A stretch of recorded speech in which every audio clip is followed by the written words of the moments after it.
നമുക്ക് സന്തോഷം തരുന്ന കാര്യങ്ങളൊക്കെ ചെയ്തങ്ങ് ജീവിച്ചാൽ വലിയ കുഴപ്പങ്ങളൊന്നും ഇല്ലാതെ അങ്ങ് പോവാം. ഈ ആവശ്യമില്ലാത്ത ഭാരമൊക്കെ എടുത്ത് തലയിൽ വെച്ചാലേ മനസ്സും ശരീരവും ഒക്കെ അങ്ങ് സിക്കാവും. അതുകൊണ്ട് വേണ്ടെന്ന് തോന്നി അങ്ങ് വിട്ടേക്കണം. നമുക്ക് സന്തോഷം.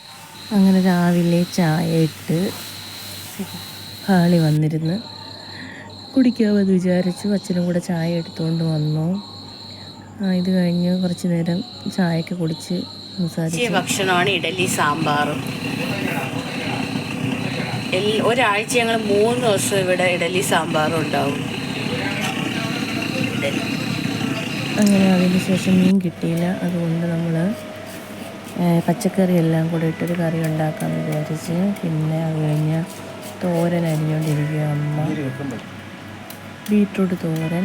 അങ്ങനെ ബീട്രൂട്ട് തോരൻ വെച്ച് അത് ആദ്യമേ എല്ലാം വെച്ചമ്മ എല്ലാം കൂടെ അരിഞ്ഞ് വെച്ച്. അതിന് ശേഷം ചട്ടി എടുത്ത് പിന്നെ ചൂടാക്കി കഴുകിട്ട് പച്ചക്കറി എല്ലാം ഇട്ട് തേങ്ങ അമ്മ വറുത്തരച്ച് വെച്ചിരുന്നു.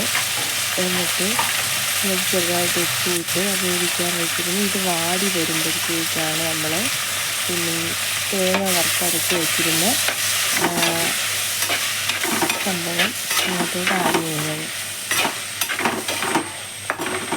തേങ്ങ വറുത്തരച്ച് മിക്സിയിലിട്ട് അടിച്ച് ഇതിനകത്ത് ഇത് വെന്ത് വരുമ്പോഴത്തേക്ക് ഇതിനകത്തോട്ട് ആഡ് ചെയ്യും.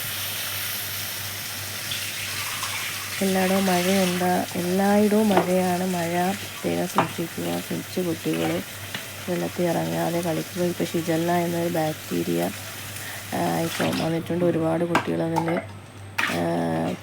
ചികിത്സ തേടിയിട്ടുണ്ടെന്നൊക്കെ പറയുന്ന ന്യൂസിൽ കേട്ടു.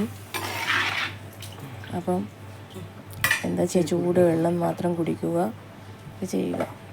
അതാണ് ഇപ്പോഴത്തെ കാലാവസ്ഥയ്ക്ക് നല്ലത്. അങ്ങനെ കറിയെല്ലാം ആയി. പിന്നെ ചോറിന് വേണമെങ്കിൽ കറികൾ, സാമ്പാർ, തോരൻ എല്ലാം ഉണ്ട്. ഞാനിതങ്ങനെ കഴിച്ച് നോക്കുക. സാമ്പാറും ഇതെല്ലാം കൂടെ കൂട്ടി നല്ല ടേസ്റ്റ് ഉണ്ടായിരുന്നു.